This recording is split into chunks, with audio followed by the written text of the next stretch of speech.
All right, folks, we are back with yet another episode of the ARCA Racing Podcast. It feels like forever since we've been on here, mainly because it kind of has been a while since we've been on here. With the postponement of the ARCA West race at Irwindale, the last time we did one of these was way back, I think like almost a month ago, when we did our East Series review show for Pensacola. So it's great to be back with not only previewing one ARCA race, but two. That's right, we got two ARCA races that we are previewing this weekend. The main series at the big badass Talladega Super Speedway, and the West Series at their second race of the season, but realistically it's the second. It's the real first West Series race of the year for them at Kevin Harvick's Kern County. We have to say the name right, Kevin Harvick's Kern County. So, like I said, a fun show for you guys today. We're going to be discussing both races, who's got the best shot at winning, what the points championship is going to look like, because as you know, with the ARCA seasons, we don't have a stupid playoff format. It's just full season points. And it usually takes a good maybe 4 to 5 races in the main division to really see who's got a shot at the championship, and a good maybe 2 or 3, 4 races to see who's got a good shot at the West Series championship. So we're still in the early stages of all 3 ARCA seasons, realistically. So still not the biggest championship outlook, but like I said, we're going to talk about it anyway, and we're going to see where I'd like to see where you guys stand, and I'm going to tell you guys where I stand as well. But I'm going to talk through my little intro, and then we will get right into the show. So you guys know the drill. Follow me on social media at Startin' Park Car on Twitter. We just surpassed 5,600 followers, so I can't thank you guys enough for support there. Like and subscribe to the channel. Turn on that bell for notifications. NASCAR, unfortunately. Sorry, guys. 2 minutes in. 2 minutes in, and that happens. NASCAR's unfortunately copyrighted most of my videos. So I don't know how many content videos I'll be making in the future. That kind of sucks. So I might just be doing the podcast for now on, but we're less than 250 subs from 2,000 subscribers. So again, like and subscribe if you like what you see. Super chats are open if you'd like to support the show financially. All of it's going to my racing career. Trust me, guys. Need every dollar I can. And of course, check out the Racing Experts for all NASCAR meter related content. So we'll actually start off with the West Series. We'll end with Talladega because I want to make sure the West Series gets just as much light. So we're going to start off here with the West Series. Now, they were supposed to have a race at Irwindale a couple weeks ago. However, severe weather, and I mean severe weather, was going to be hitting the Irwindale area. So the officials decided to cancel the race and will then run it in July with the second Irwindale race and make it a 2-part race, kind of like what the old K&N series used to do when they would have 2 races in one weekend at the same track. That's what they're going to be doing in Irwindale in July. So that gave us a really big gap for the ARCA series, and now we have the West Series and the main division, which have been running together on this date for I think like 3 years now. But we'll start off with the West Series at Kevin Harvick's Kern County. It's weird. He used to just call it Kern County, but we got to call it by its proper name, Kevin Harvick's Kern County, a beautiful track in Bakersfield, California. And first thing I'm proud to say is, wow, this entry list. Last year's Kern County race only drew 16 cars. This year's Kern County race has drawn a whopping 24, which for a West Series race by itself is a very, very healthy field size. I am really happy to see that. You know, I'm sure you guys, the longtime listeners of this show, can agree that the West Series, in my personal opinion, the West Series is the best of the 3. I've said that many years now, 2021 to 2022 and 2023. I'm and I think it's just mainly because we don't have the 18 and the 20 every week. That's no disrespect to them, but it's just how much closer the field in the West Series is versus the main division. I just feel like the West Series has been putting on the better on-track product. Not to say that the main division is bad. They've put on some decent races. The East Series, well, less said about that, the better.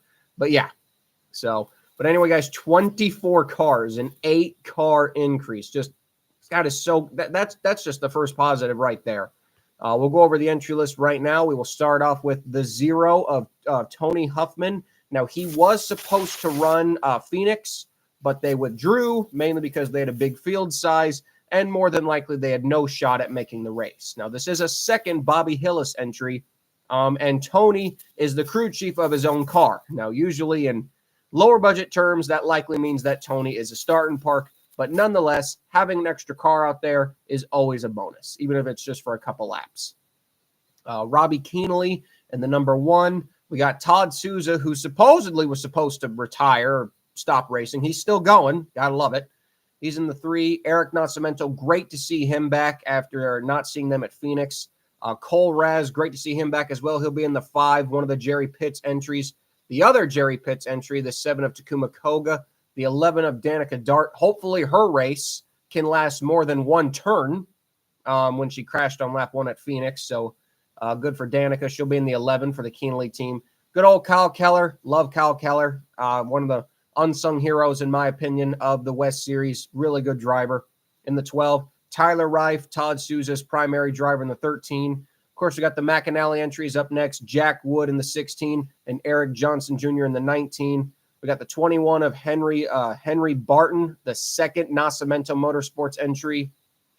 We got Mason Mitchell. Yes, a rare West Series appearance by Mason Mitchell, who's from my former hometown of West Des Moines, Iowa. So by default, I got to cheer for my boy Mason because it's just great to see him back. I love him. I love Mason Mitchell. But yeah, and then we got, of course, Joe Farr. I think he's the owner of the SPS team, the 23 and the 24. So Joe's in the 24. Bobby Hillis Jr. himself in the 27. So good to see, again, Bobby with 2 cars. PJ Pedroncelli. So cool to see the Pedroncelli team back. Looks like Rod Nealand is actually the owner of the car. So this looks like it's definitely a combination effort. But nonetheless, good to see PJ back, even if it's just for a one-off. Johnny Borneman, the 3rd in the 41. Trevor Huddleston in the 50. Ryan Philpott in the 52. Sean Hingorani in the 61 for the Hattori team. Nick Jonides in the 71. Garrett Zacharias in the 77. John Moore in the 88 for the Naki team. And, of course, good old David Smith in the 05. So a very, very healthy field, especially compared to last year when, like I said, we only had 16 cars. One fell out early, so realistically we only had 15. But to have 24 cars, man, especially when you only look at the entry list, and honestly, it looks like the only starting park is going to be the 0. The West Series usually doesn't get a lot of starting parks. Bobby Hillis, when Bobby Hillis shows up, especially at this stage, he doesn't usually start in park, but obviously the 0 more than likely will be a starting park. And I hope to God, if Bobby Hillis is bringing back the 0, can we please have the less than sign before the 0? For the people who remember when Bobby used to run the 0 because the number 27 was taken by another team, he would run the number 0 and he would put a less than sign before the number because that represented his budget, less than 0. And I really hope Bobby does that again. I really, really hope Bobby does that again. I really hope Bobby does that again with the 0. Puts a less than sign before because, again, that represents his budget. So, but yeah, so just good to see Bobby out there. As far as I know, the 0 might be a full season entry. Hopefully they will run a couple of full races at some point. And who knows, they might run the full race at Kern County. I doubt it.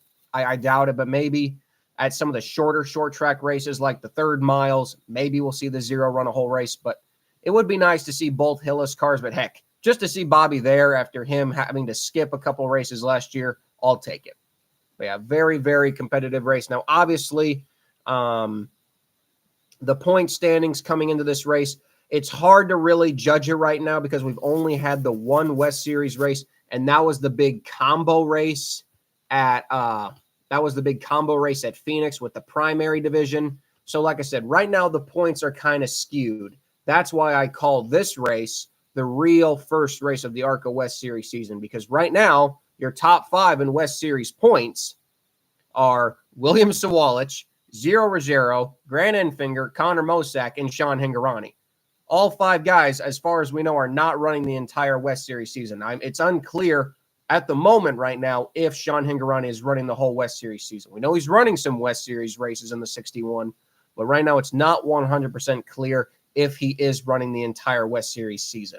As far as we know right now, the confirmed first full-time West Series driver in the points is Jack Wood down in 7th. So, like I said, we'll get a better view of the championship and what it's going to look like coming out of this race. But going after our full-time West Series guys in the points, right now that we do know of, Jack Wood is 7th, so we'll call him first. Tyler Reif is 11th. We'll call him second. Let's see here. Trevor Huddleston is 3rd. He's down in 17th. Kyle Keller is 4th. He's down in 18th. Todd Souza is 5th, and he is down in 19th. So realistically, that is your top 5 right now in points. Although I guess you could take Todd Souza out because he's not full-time and replace him with Eric Johnson Jr. So Jack Wood, Tyler Reif, Trevor Huddleston, Kyle Keller, and Eric Johnson Jr. are your top 5 right now. Are your top 5 right now in terms of full season standing drivers, even though that's not how it looks right now in the points. I hope that made sense. I tried to make that as clear as possible. But yeah, just glad to see a great field size. Kern County is a very, very fun, track. There was some talk. Heck, I even put a tweet out saying that, if we don't get Auto Club back at all, why not go to Kern County? Or bring the Clash to Kern County. It's a fun track. It's got multiple grooves. It's just a very, very fun track. I think it would be a perfect – I know the teams probably wouldn't like it because the costs in this day and age are astronomical. But, I remember when the Truck Series used to go to Evergreen. They always had a lot of standalone dates out in the West. I think Kern County would be a perfect Truck Series date. I don't think the truck teams would like it because at the end of the day, it's a long haul out there. But I think Bakersfield, that race would be a really, really good one for a standalone truck race. I don't think we'll ever see that. We should, but I don't think we'll ever see that. In terms of the standouts, like I said, the championship contenders, we did go over them. The realistical race winners, the one thing, like I said, about the West Series is you really, really don't know. The field is so close every week. I would say, in my honest opinion, the race winners that we have in this field right now, Eric Nascimento, Cole Raz, Kyle Keller, Tyler Reif, Jack Wood, Eric Johnson Jr., Mason Mitchell, PJ Pedroncelli, Trevor Huddleston. I'll throw in Ryan Philpott and Sean Hingorani. That's a pretty strong lineup of cars. And throw in the 88. The 88 team, they're usually pretty good. I'm not familiar with who John Moore is, but the 88 team usually brings a good piece. So a lot of potential winners for this race. And like I said, that's the one thing you really do get more in the West Series than you do in the main division. When a lot of these West Series races are really, really unpredictable. Really, really unpredictable. So that definitely makes it more fun for sure.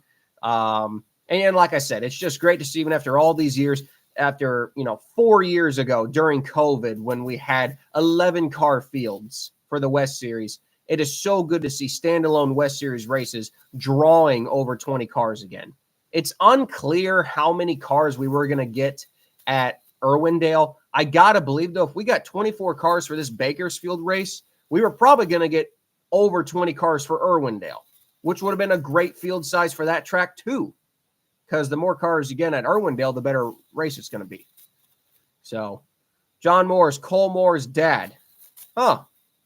Speaking of that, what happened to Cole Moore? I mean, the guy won like 15,000 races in the Bill McAnally Drivers Academy. Won a race for them a couple years ago at Roseville, and we haven't seen him since. So I don't know what happened to him.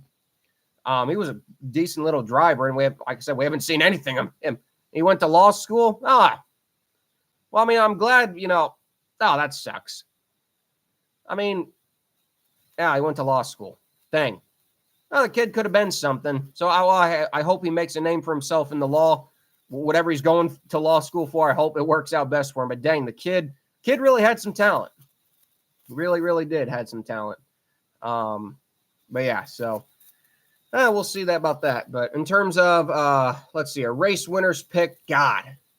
It's a lot easier to determine race winner picks in the main division sometimes, but let's see here. An honest pick in this series. I'm actually going to go with Tyler Reif. I think the Souza team gets a win. They have really been on fire. Tyler Reif has a lot of raw talent. He did really, really good at that race in Phoenix. He really took it to the main division cars.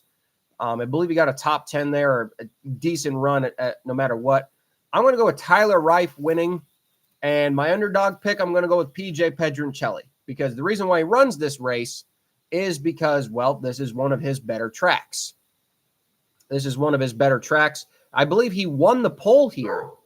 Oh, sorry, guys, if you can hear someone. If you guys see me looking up, I'm looking up at a camera. We just had someone, looked like we had someone show up, and my dog's barking, so I apologize for that.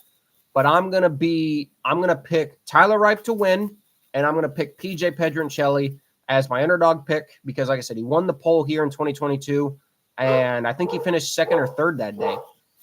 And apologize if that's it's my brother's here. That's why. So apologize if you hear dog barking. But yeah, so those are my picks there. We'll go over the entry blink real quick for Kern 1. I believe they are going to this race 2 times. So it's the Oil Workers 150. By the way, this is going to be a long name. The Oil Workers 150 presented by the West Coast Stock Car Motorsports Hall of Fame. Get all that? So, yeah, this race will be run Saturday night at 10:15 p.m. Central Time, 11:15 p.m. Eastern, 8:15 p.m. Pacific. So, again, the bad part about the West Series is for people like me in the Midwest, and even worse for the people on the East Coast, these races are deep into the night. So, unfortunately, we're going to have to stay up late to watch the race. But, hey, the one thing I'm happy about is the 2 ARCA races do not have the ability to overlap each other. So we'll be able to watch the Talladega race earlier in the day and then watch the Kern race later at night. There won't be any issue with them overlapping. So that's good. So, yeah, like I said, Saturday there. In terms of the payouts, like I said, we can complain all day, but at the end of the day, it is what it is. First place is $5,000. Last place, 24th, is just a mere $1,000. Again, I wish the payouts would go up. I've ranted about it enough. It's not going to change, so it's just not worth ranting about it anymore. With all the potential bonuses that a team can earn, first place is actually $12,550.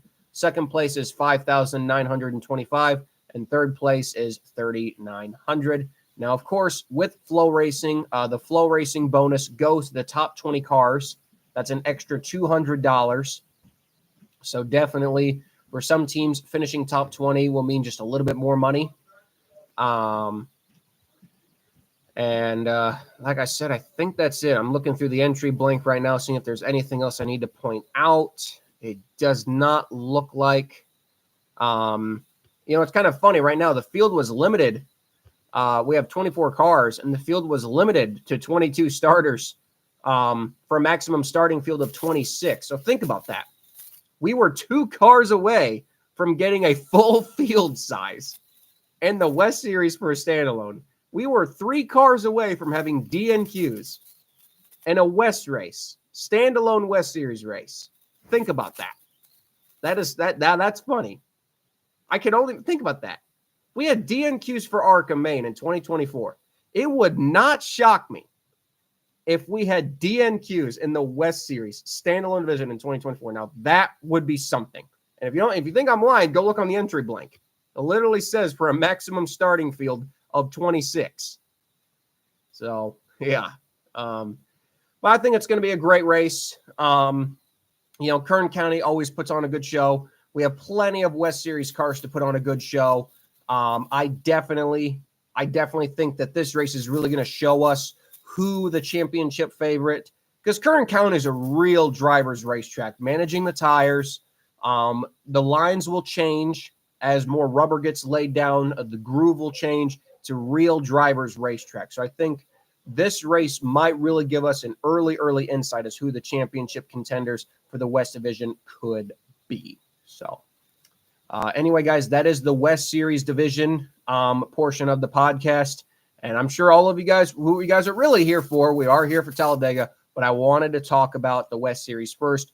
Good luck to all the West Series competitors this Saturday. And I hope, like I said, guys, Flow Racing, It will be uploaded to their YouTube channel later too. So if you don't have Flow Racing and you want to watch the race back, you'll be able to watch it the Sunday after. Should have no problem. So anyway, guys, I know you're here for the Big Daddy. Talladega Super Speedway, the third race in the main division for the main ARCA series in 2024. Unfortunately, I know to start it off, kind of a downer. The DNQ streak is over. Even though we had a maximum starting field of 40, we actually had 36 on the initial entry list, but we are down to 34. Looks like we will have a 34 car field for Talladega. Nonetheless, still a pretty solid field compared to what we've had. I mean, just remember, for all the people who are like, oh, they only had 34. Just remember, guys, we had 21 cars in 2020. Okay. We've had worse. 2019, 2020 those were 2 years why I strongly considered just having Talladega removed from the schedule. I'm serious. And I think a lot of you guys agreed with me. Those 2 years were bad. And after 2020, I strongly considered getting rid of Talladega because the field sizes were just becoming too bad. The races were too boring. We needed replace it with another short track. Just keep Daytona. But then in 2021, we had 29 cars. And the race was not actually that bad. We had that thrilling finish with Corey Heim and Dave Mater. And then in 2022, we got over 30. We had a good finish. I think that ended under time constraints, but still growing car counts. Last year, we also had 34. This year, we've got 34. So definitely, with the way that the car counts are now, I'm glad we did not leave Talladega because we would have missed out on this. Now, the two cars that did withdraw, before we go over the entire entry list, the two cars that did withdraw were the 36 of Ryan Huff, unclear why, and then the 63 of John Aramendia, which we later got confirmation from a crew member from Spraker Racing that John Aramendia is not feeling well and he is ill, so the team withdrew. So best wishes and prayers go out to John Aramendia that he gets better, because I hate to see that. I love the Jeff Spraker team. They always put together a good piece. Well, I'd say one of the more underrated teams in the garage. When they show up, man, they show up. They don't just show up to, to go out there and run. That 63 team, man, when they show up to race. So definitely sucks to not to see them. Their Daytona car did get destroyed legitimately, like the chassis was killed. The chassis was killed on that car. So they legitimately could not even run that car. They had to build I think they had another plate car, but they had to scrap that one. And like I said, the Ryan Huff, I'm not really sure why they withdrew. Were they caught up in that crash at Daytona? I think they were. Maybe they couldn't get the car done, engine issues. Who knows? Who knows why? But hopefully we'll see Ryan Huff back at some point, which does suck because at the end of the day, the 63 and the 36, they might not have been winning cars, but at the end of the day, they would have been two bodies out there that could contend in the lead draft. You know what I'm trying to say? Where like they could at least add to the pack, if that makes sense. So losing those two cars kind of sucks, but still doesn't mean we don't have a bad field. We have a pretty decent field. We're going to go over the entry list right now. From the top, we start off with the 0. We have 2 Peterson entries. Now, judging by the makes on these cars, the Chevrolet at Daytona for Peterson was damaged pretty bad. We'll need a new front clip and need a new front nose. I'm not sure if that car has been repaired yet because the manufacturer for the 0 is the Toyota and the manufacturer for the 06 is a Ford. Ben Peterson, great to see Ben Peterson back. Ben Peterson, I don't know if this story was really noticed by a lot of people. Ben Peterson nearly passed away a couple years ago. I don't know if it was 4 or 5 years ago.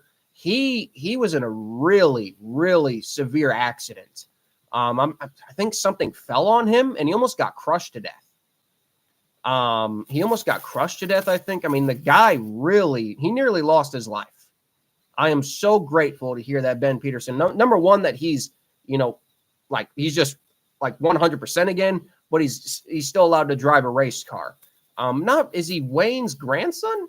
Is he Mike's son? I'm not really sure all about that. Is that true or not? Is he Mike's son and then Wayne's grandson, or how does he fit into the Peterson family? I don't know that off the top of my head. But we got Ben Peterson in the 0. Great to see him back. Andres Perez de Lara in the 2. LeVar Scott in the 6. Eric Caudell, who's actually going to race this time. He ain't going to get paid to withdraw this time. Eric Caudell is here to race. He'll be in the number 7. Sean Corr is back in the 8. Good old Ed Pompa in the 10. Bryce Hogberg in the 11. Ryan Roulette in the 12. 15, of course, of Chris Wright, still blocked. Tanner Gray in the 18. Jake Finch in the 20. Amber Balkin, of course, in the 22. And the 25, Raising Cane's car, Tony Breidinger. The 27 of Tim Richmond, good old Tim Richmond. Now, this one is interesting. Mark Rett, the number 30 car, no driver listed. And you think if they were going to withdraw, if Mark Rett was going to withdraw, if Mark Rett was going to withdraw the 30 car, they probably would have withdrawn by now. So I'm kind of curious, is the 30 car going to withdraw, or are they going to show up with some random driver, at the last minute? I mean, I don't think it's going to be Frankie Muniz. I don't think it's going to be him. But I'm curious to see if they were going to withdraw. I figured they would withdraw at this point. I figured it's kind of maybe too late to withdraw, or they're just going to withdraw late. But hopefully we'll get some insight. If the 30 hauler shows up tomorrow, I will post that to my Twitter. I'll make sure to post that to Twitter so you guys know if the 30 hauler does show up. But interesting that the 30 team. Now, Justin Bonsignor did drive for them at Daytona. I believe that was just a one-off because Justin's full-time in the modified division. So, and without Frankie Muniz sponsorship dollars from last year, they were just trying to get through the year. They don't really have the money to continue full-time. So hopefully we see the 30 car in the race. Again, we need a competitive body out there. So I really hope we see him out there. Casey Carden in the 31. I think that's the, other than the 0, that's another SB2 entry, non-Ilmore. But Goulet usually prepares a pretty good car.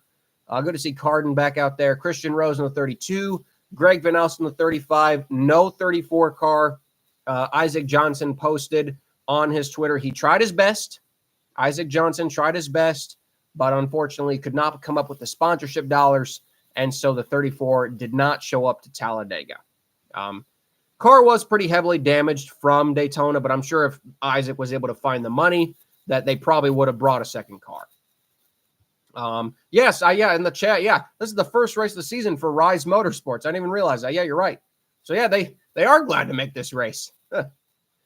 Thomas Enyunzita in the 44, the wrecking ball from Daytona. I mean, he's a cool guy, but he did wreck a couple cars. And the Nerd Focus, I really hope they're running the Cold Trickle throwback.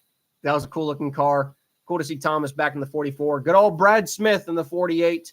As far as I know, they got the motor fixed. So Brad will be back out there. Gus Dean, the Daytona winner in the 55, the 5th Venturini entry. Hunter Deschantel in the 57 for Dowsett. Only one entry out of the brother-in-law team. They probably were going to bring both cars had the other car not gotten damaged from Daytona, more than likely.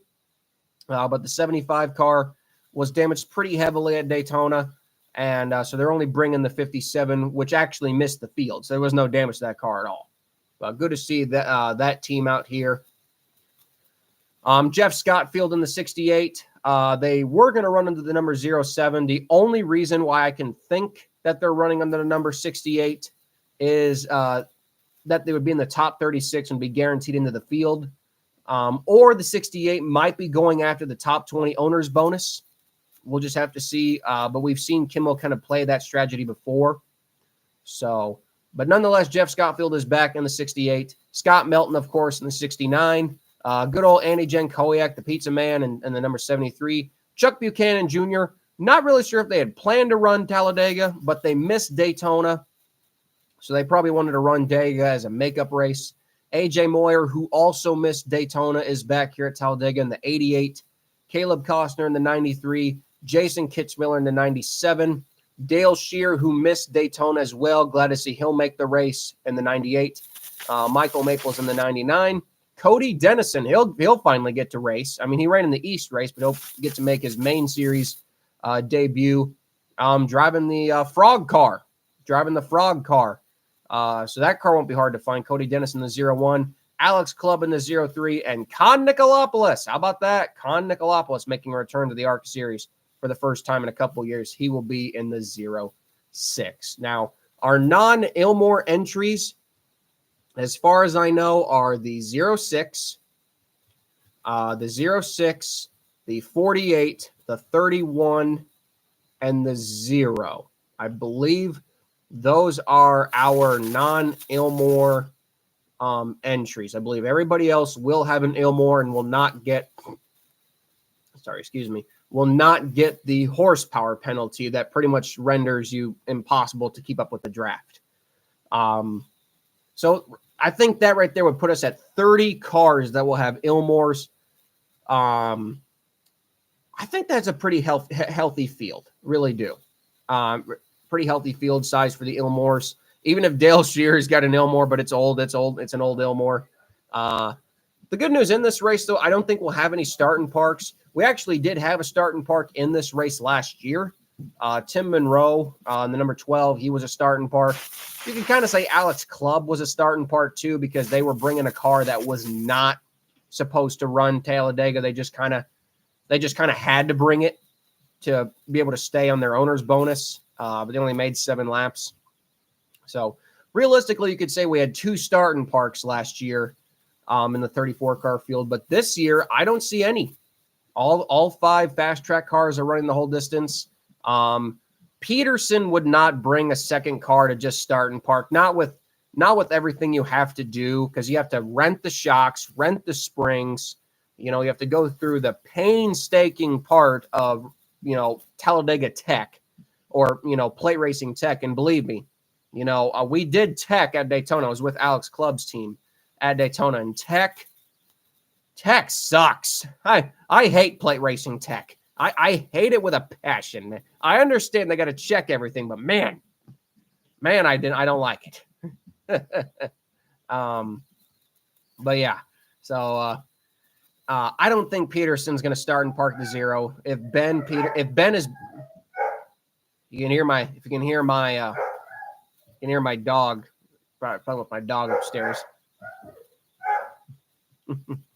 That's my dog, if you can hear her. Her name is Josie Wales, the outlaw Josie Wales. Josie! Sorry about that, guys. But yeah, so oh God, I think she's whining because my dad went outside. That's probably why. But yeah, so far when you look at that aspect, we have a more competitive field because we have 34 full race entries versus last year when we had only about 32 full race entries. Last year's race I thought was still pretty good. Wasn't as good as Daytona. We actually had a lot of heartbreak last year. Remember we had Greg Van Alst crashing out on lap 15. Man, that still hurt to see, man. That really, really hurt to see.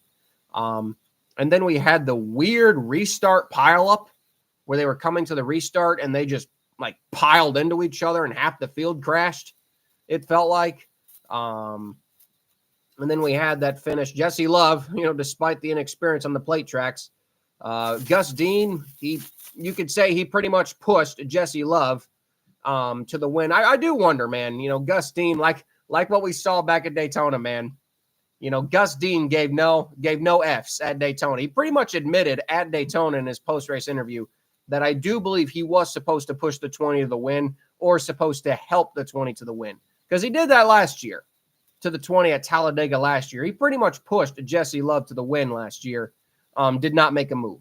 So I wonder, man. I wonder if Gus Dean was just like, screw it, it's Daytona. I'm giving no Fs. Let's go for the win. So I wonder what's going to happen this year, man. We got Jake Finch back in the 20. Obviously, we got Gus Dean back in the 55 again. Tony, she's improved a lot on the plate tracks. Amber, she can be a wrecking ball on the plate tracks, but she's still good too. Chris Wright, hopefully he can finish. I doubt it, but hopefully. I'm still blocked by him. But yeah, no starting parks there. Venturini, the Venturini 5-tet or quartet or the Cinco-tet. I don't know how you pronounce that correctly, but they're going to be tough to beat as always. But still, this is one of those few ARCA races, guys, where you can't hand it to Venturini. Greg Van Alst's team, they finished third. He's going to be tough to beat.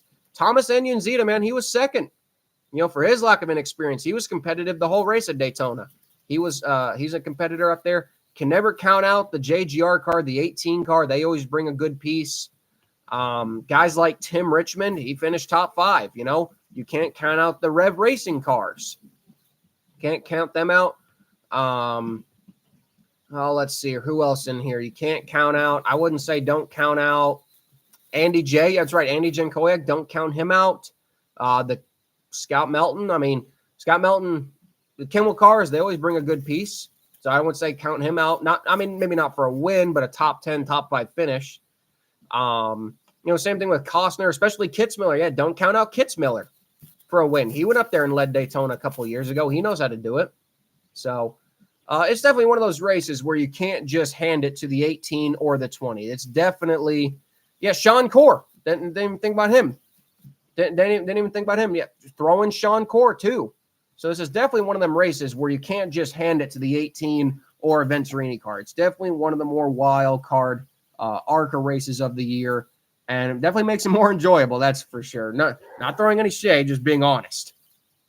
Looking at the point standings after 2 races, again, they're still a little mixed up because we had the part-time drivers from Daytona and the part-time drivers or the drivers from the West Series. It's still a little mixed up.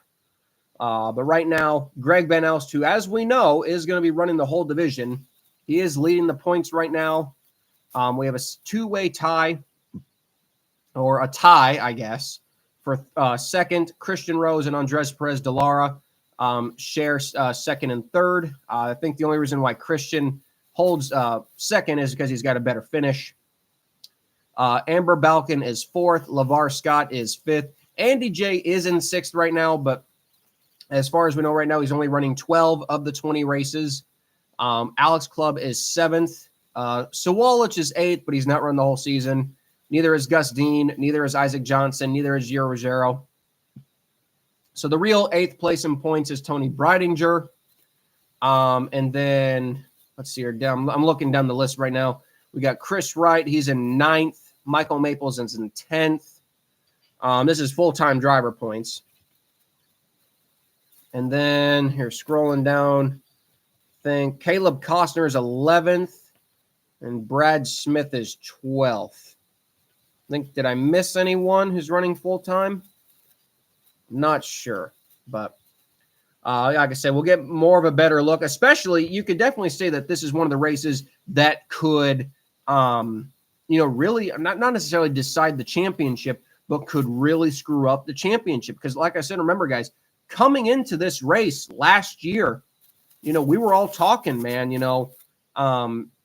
Greg Van Alst, we thought, he's going to be one of those underrated championship picks. He boasted a huge lead coming into this race last year in the points, and he lost it all pretty much in this race last year. I hope Greg Van Alst can come out better this year than he did last year for sure.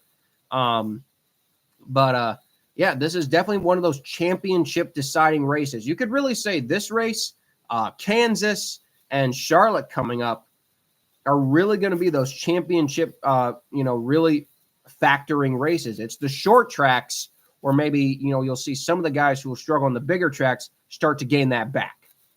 That makes sense. So definitely one of those deciding races. Like I said, man, it's hard to pick a winner. It is hard to pick a winner. Do I think we will see another big one? Yes. I think we have a lot of, aggressive rookies out there. We have a lot of aggressive rookies out there. So I'm not really sure who's got a good chance at it. Because, like I said, we remember back at Daytona, we had a lot of potential winners wrecked in that first lap crash. Or I think it was like a third lap crash.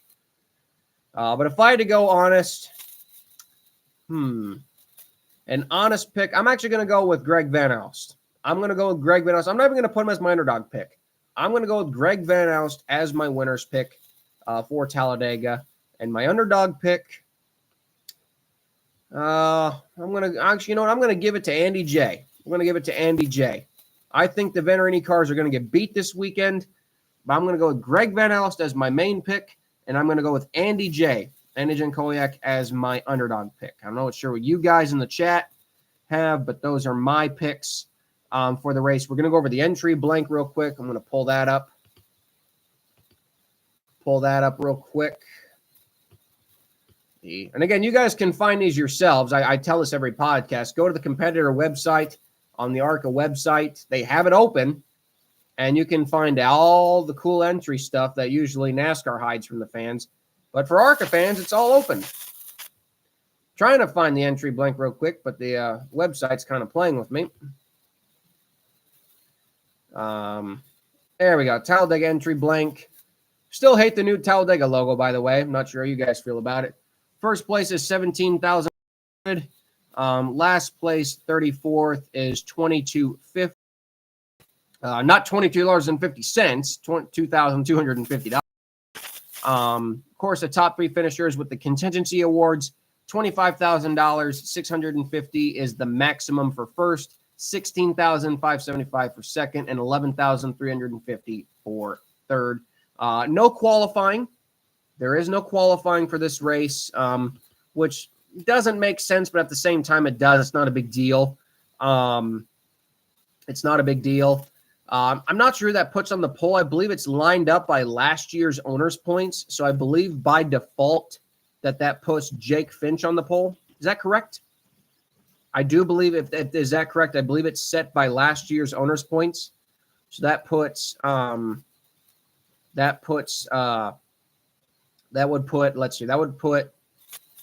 Jake Finch on the pole, Tanner Gray in second. Let me see if I can find the owner standings real quick. Owner standings, previous year. There we go. I got it up. Owner standings. Come on. Owner standings for 2023. Here we go. Okay. So this is going to be your top 10. I found it. So your top 10 is going to be Jake Finch on the pole. Tanner Gray is second in the 18. Third will be Andres Perez de Lara. Fourth will be Tony Breidinger. Fifth will be Chris Wright. Sixth will be Christian Rose. Seventh will be whoever is in the 30 car.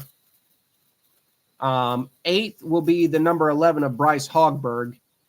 The 66, which car did they sell those points to? I believe, do we know who's going to be, who bought those points? Or did Andy transfer them? Because that's 9th. And then Ed Pompa will be 10th. So does anyone know what happened to the number 66 points? Michael Maples. Okay, so Michael Maples will be 9th. 9th, I'll go through the top 15. Michael Maples will be 9th.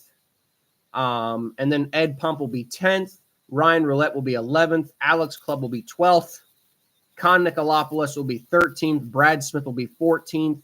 And Gus Dean will be 15th. Not really sure where they're going to put Amber Balkin. She'll probably be towards the back of the field. With where would Amber Balkin line up? Anyone know? Anyone know where Amber Balkin would line up? Because I know they bought points for that car, but where would she line up? Or who does anyone know who bought the points for the 22? Because I know they bought points for Daytona. She got the 0-1 owner points from last year. Okay, so let's look that up real quick. The 0-1 car for Fast Track. 25th. Okay, so Amber would line up 25th. There is a couple of cars ahead of her, though, that are not showing up, like the 90, not the 97. The 28 is not there. The 28 is not there, so I think that would mean she would move up to 24th. 24th. Yeah, okay, so it looks like the 22 for Amber Balk will be 24th starting on the grid. So, yeah, like I said, definitely setting it by last year's owner points is going to jumble up the finishing order. We'll go through a couple more here real quick. Like, for instance, Tim Richmond, he's going to be starting way back. He's pretty Tim Richmond honestly might be like dead last. I think he is going to be dead. I think Tim Richmond might end up being dead last Yeah, I think he'll be dead last. Nope, the 57 of Brian Dowsett's car. So it'll be the 57, I think, will be dead last, and then the 27.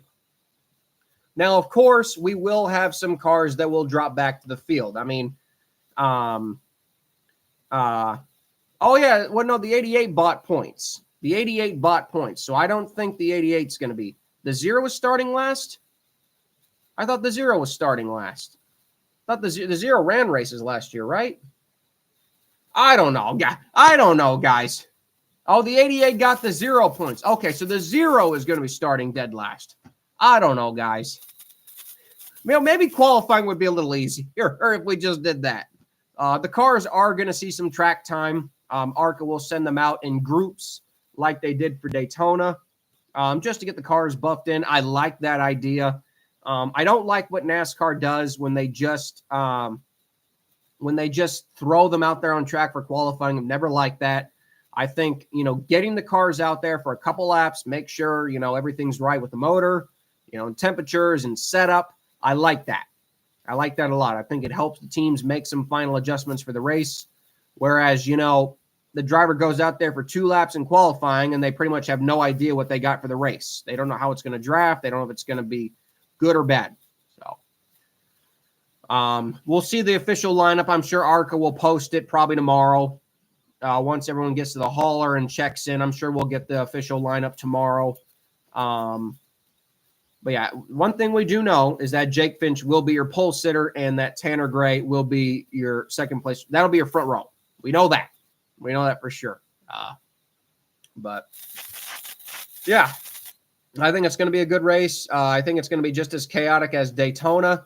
I don't think it's going to end at 1 a.m. like it did like Daytona did. That was a nightmare. Now, I'm fun because we got a top 10 with club, but man, that was a nightmare because that was the longest time I've ever spent at a racetrack. I don't think you guys realize this. So that day in Daytona, I'm not sure if I did tell you guys on that podcast. We got to the track at like 8 a.m. I did not leave Daytona until the next day, until 5:46 a.m. That's how long I was at Daytona International Speedway. I love Daytona. I don't want to be there that long. Yeah, so that was a long day. I doubt it's going to be that long. The weather looks a little iffy, but I think we'll be fine.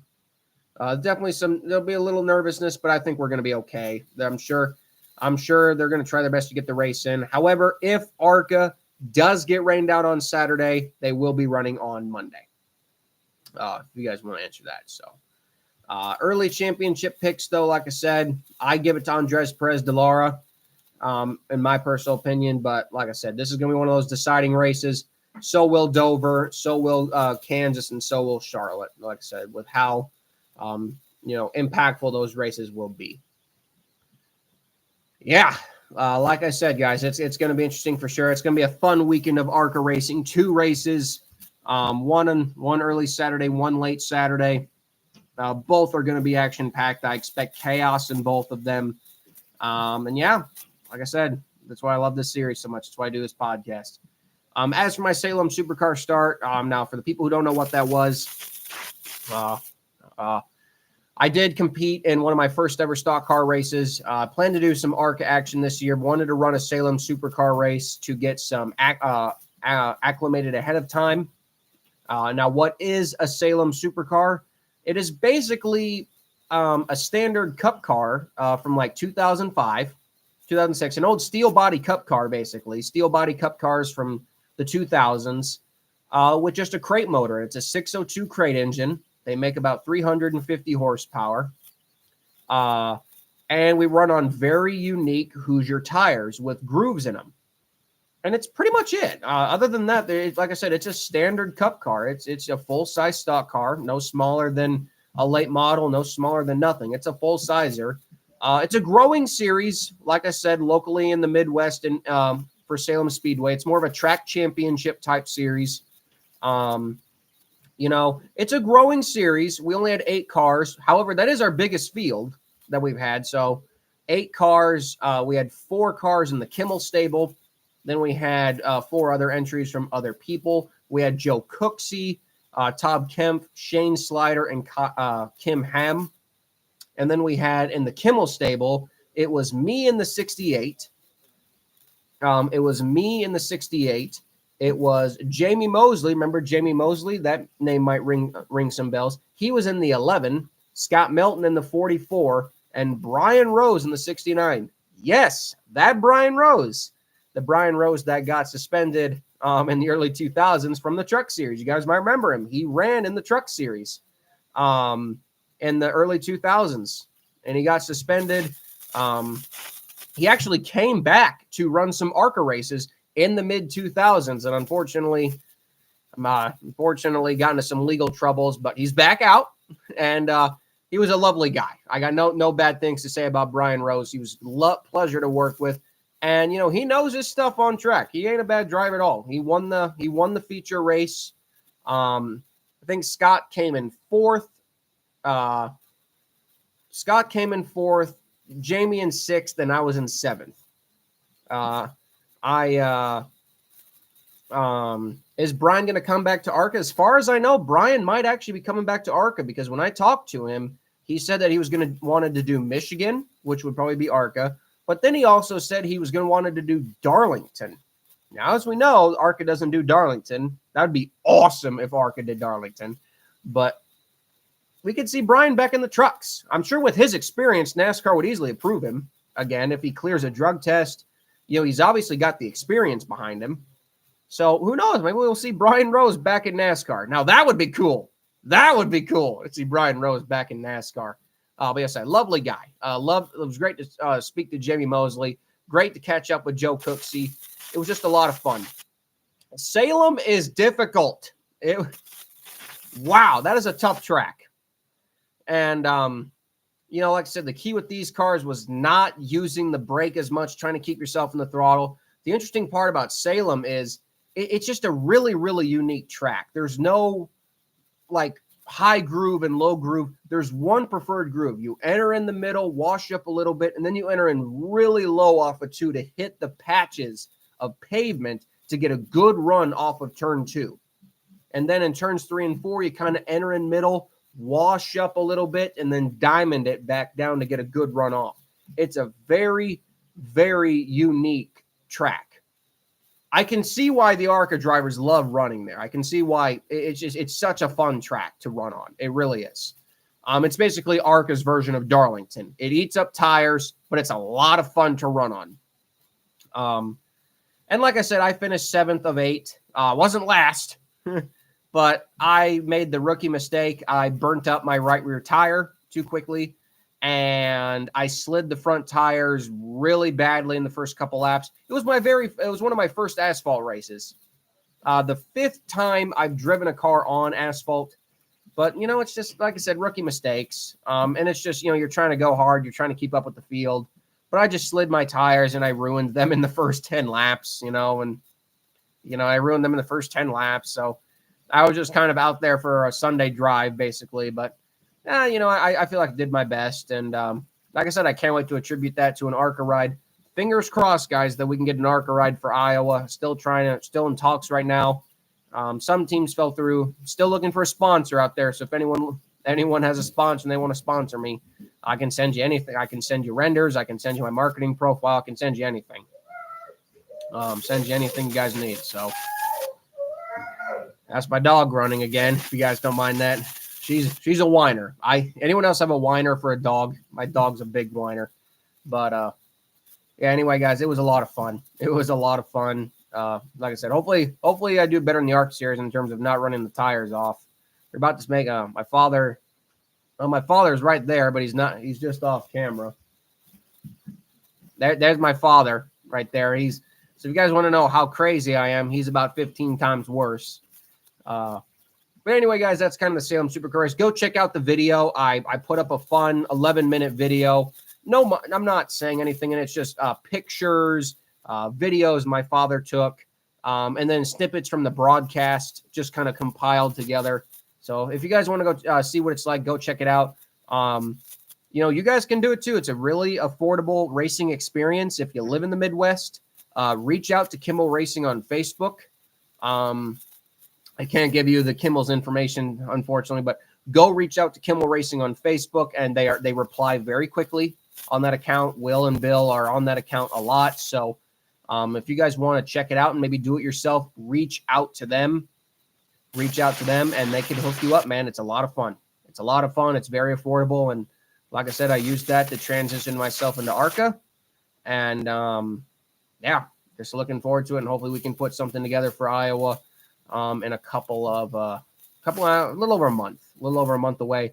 My next ARCA race in general will be Kansas, of course, and I'll be back there with Brad Smith. So, wow, 55 minutes, and you guys are all still here. So I must be doing something right. But anyway, guys, that's kind of it for tonight's podcast. Thank you all for tuning in again. Really appreciate y'all. Don't forget to like and subscribe to the channel. Turn on the bell for notifications. You guys never miss a podcast when I go live in the future. And we will see y'all for the next one, man. See y'all on Tuesday for the review show. And yeah, take care. I give you guys a goodbye salute. And I'm waving goodbye. So long, guys.